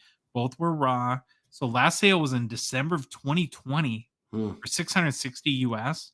And then prior to that was the only other sale I found in May of 2016 for 305 US. So current bid is 270. So if you want a Crosby limited logos, I think you need to kind of really seriously look at this one. Because like I said, they just, and we know collectors like Les Edwards, who collects the Gordie Howe, like he's never letting those go, or Mitch. They're not leaving those collections. All right, you got the next modern card? I do. All right, it's a 2018 Black Diamond team logo. Andrew. I want to say Andrew. Shvechnikov. Shvechnikov. Rookie patch. PSA 9. Population 1 of 1, Josh. None graded higher. That's a PSA population. It's not a 1-on-1 card. But there's none graded higher of this bad boy. So since we talked about Shvechnikov earlier, figured it was this is the show we're honoring Shvechnikov. So we're going to talk about his card that he had on the auction. We didn't plan this. this was just out there, and I thought it would make a good card to look at because I don't think we've looked at these very often on this segment. All right, so it's from the 2019 Black Diamond set. It's these rookie team logo jumbo cards. Overall, they had a pack odd of getting these, one every 2 packs. And then the Shvechnikov was in Group D, and pulling players from that group had a pack odds of 1 in every 3 packs. So these aren't rare by any means. They also had auto versions of these cards that were numbered to 49 or 99. There were also NHL Shield versions numbered to 5 of these cards. However, as you can see if you're watching on YouTube, this is just the straight up plain one. It's not the auto or the Shield version. Obviously, when you look at the card, hey, if you're a Shvechnikov collector or you like these, whatever you call them, the rookie team logo cards, card looks really nice. You zoom in, boy, you don't see much going on. The corners look great. Edging looks great. Front and back look really nice. So the 9, I mean, I could even figure out maybe some surface issue I can't see, but the 9 even looked a little low to me when I was zooming in on it. Maybe something at the top here, and you kind of zoom in, you can see something. However, it's got this nice 4-color patch, but now here's the rub, Josh. Remember, these are manufactured patches. This isn't from a jersey. And it's also got his headshot in the top right corner. Now, these patches, if you get more of these cards, you can actually make the full logo. I saw someone was selling one of those on eBay. So that's kind of neat, but just remember, it's a manufactured patch. It's not game worn or anything like that. So, you know how we just talked about, like with vintage cards and the Gretzky rookie, the fact that there's trade-offs in vintage that a lot of times come down to condition, whether you can sacrifice a little bit on centering or edges or corners or surface issues of a card. I think the trade-offs with modern come down to like issues that we've been talking about today a little bit with like the sticker autos or manufactured patches, that sort of thing. I can't get behind the manufactured patch deal. And I'm not trying to say that I'm right or that they're not cool or awesome. It's just, it's the one thing that I just can't do. Yeah. And what do you feel about it? Like, because this card does look really cool. Yeah. It looks really cool. Yeah, it definitely looks cool. But those manufactured patches, I'm probably with you. Now, if it was a Pekka Rinne and I could get it for 99 cents and it had a Predator patch that was manufactured, I'll do it all day. But again, I'm not paying $1,000 for anything like that. I'll take a sticker auto any day over a manufactured patch. True. I think I fall with you on that too. All right, Josh taught a lot about Shvechnikov earlier in the show, so I'm not going to get into the player. But this card, again, this is the only PSA 9 copy in existence. None are higher. But in fact, Josh, there's only one other graded copy in PSA's database, and that's an 8.5. So only 2 graded copies of this card ever. Last raw sale I could find, obviously with those 2 copies, was an eBay verified in Terapeak on July 5th of this year for $27 US. Again, that was a raw copy. However, Troy did some digging, and I did find the PSA 8.5 did sell on ebay.ca and verified in Terapeak on March 20th of 2022 for $28.09 US. Current bid on this card, $100 US. So you got to be pretty happy if you're the seller.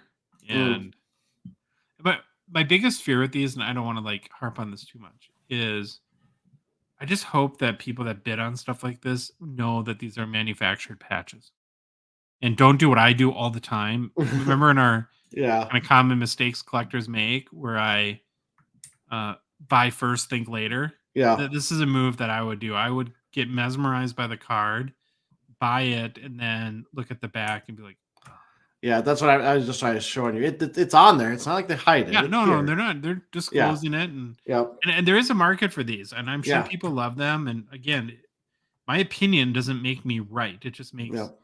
it my opinion. So take it for what it's worth. All right, last card we're going to talk about today is a card I really love: 2009 Ultra EX Alexander Ovechkin Jambalaya PSA 10. I'm just going to Pop zoom in count. for you. The face is a little funny on there. It does have a pop of 6. As most of you know, I'm a big Jambalaya fan, although sadly I've never owned one. So, okay, Troy, you're the C56 fanboy that's never owned one of those, and I'm the Jambalaya fanboy that's never had one of those. So, I guess I've owned a Jambalaya too. I know you pulled one, and you sell that? I did. Yeah. I want to say it was Jack Eichel pulled it out of a retail blaster, and we were actually talking about this the other day. Like, I will probably never buy another retail blaster for a long time. We were just talking about that, but I remember my first Jambalaya was out of a retail blaster, Jack Eichel. I want to say 75 to 100 sounds right, but I could be missing. Pretty good ROI on a retail blaster. Yeah. So the 2009 Ovechkin Jambalaya is not his first Jambalaya. That was in 2008 in the Ultra set. That one had featured kind of a blue and red background, where here in 2009, it feels like a very much of a New Orleans vibe with kind of the purple and green background to it with the Jambalaya name. I think is kind of cool. All Jambalayas typically have rounded corners, but in our die cuts, this one though is very rounded. It is almost like oval card itself, ovular. It's not, but and what we stressed about Jambalayas before, and I'll never forget too, because there's a card shop that we don't go to very often. That's kind of an hour 25 minutes away from us, which they have very good like cases with like jewelers lighting. Yes. And I never seen one in person. Then I saw I think it was a basketball card even there, a Jambalaya one there too. And then you saw it with those jeweler lights, and you were like, "Whoa, this is cool!" And then like, Troy, you got to see this, and you felt the same way. So they don't look anything like in pictures as they do in hand. Yeah. And like you said, once you get them in hand, you'll get it. They kind of have like a 3D sort of feel to them in the background. It's very cool printing technology. So there were 20 players in the 2009 Fleer Ultra EX Jambalaya checklist, all pretty big names, including like, of course, Ovi, Mario Lemieux, Crosby, Brodeur, Patrick Roy, Messier, Gordie Howe, Joe Sakic, Bobby Orr, just to name a couple of them. So pack odds for Jambalayas in 2009 Ultra EX were 1 in 288 packs. So given there's 20 players on the checklist, to hit an Ovi, your pack odds were like 1 in 5,760. Wow. So pretty tough hit. One thing I noticed too is actually, I think it's like Cardboard Connection or Beckett has like a great Jambalaya sort of resource where they go through for all sports and for every year. And I need to learn more about this, but one thing I noticed, so like the pack odds were like 1 in 288. Going back to that previous year, that 2008 Jambalayas, they were like 1 in 860. Wow. So, and they seem to like change pretty dramatically from year to year. So I'd kind of have made a note to try to understand that a little bit better down the road. So 10 2009 OV Jambalayas have been graded by PSA, with of course 6 getting PSA 10s. There's 2 9s and 2 8s. Top sale for 2009 Fleer Ultra Alexander Ovechkin Jambalaya PSA 10 Troy was $4,500. US in April 2022. Last sale $2,085 US dollars in July of 2022. Again, these don't come up for sale very often. There's not a lot of them. You got the current bid? $320 US dollars. I almost said $820. No, 320 US. For 320 I'm in, but it's not. So again, head to pwccmarketplace.com to check out the cards we talked about today, all the other cards in the weekly auction, and place your bids, whether it be in the weekly or the amazing cards in the September premiere auction. Okay, we're going to end with personal pickups. And Troy, your walk of shame. Nothing. Zero. Hopefully I have some next time because I'm watching, well, obviously a PWCC auction, and I've got my eyeballs on some of the Slap Shark stuff. Nice. I had 2 pickups, nothing like crazy, but kind of stuff that I just more interested in just because I wanted them, not for like investment or anything. And this first one, which is a 2021 Fleer Ultra Leon Draisaitl Gold Medallions Lucky 13 achievement card. I got off eBay/ComC. You get one of these by redeeming a complete rainbow foil parallel set of 250 cards on ePack. Wow. Yeah, so a lot of work. I paid something like $20 for it. And I'm going to be honest, like totally honest. I got this because I want to see what they look like. And yeah. And either it's going to be kind of plain or it's going to look amazing. And I'm going to be really, really happy with it. I was just curious about how, because a lot of the Fleer Ultra cards look so much better in person than they do on the kind of dumpy ComC pictures. Yep. Then I did another trade on my card post, Troy, and I picked up a 2016-17 Parkhurst Matthew Tkachuk Rookie Parade auto. I think it's the blue auto parallel. I traded a Jerry Rice SGC7 rookie for it.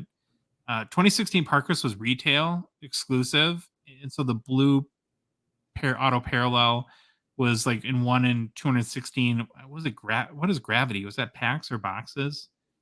Oh, yeah. I can't remember. And I remember 1 in 240 blaster boxes. I just think it's a cool card. And part of me wants to bet on Tkachuk a little bit. I'm really intrigued by kind of how he's sort of like his hobby markets come back to the pack a little bit. And I just feel like, man, there's a chance he's just as good this year and can have, a third consecutive season of 100 more points. And I wasn't really attached to the card I traded for it. It is a sticker auto, but again, I can live with that. For a Parker's card, I think that it's one of the nice, cooler looking Parker's cards I've seen. So yeah. And again, too, shout out to our sponsor partner, My Card Post. Amazing platform. It's a lot of fun. You're crazy if you don't at least try it. All right, Troy. Gosh, our show is the same length every. I know.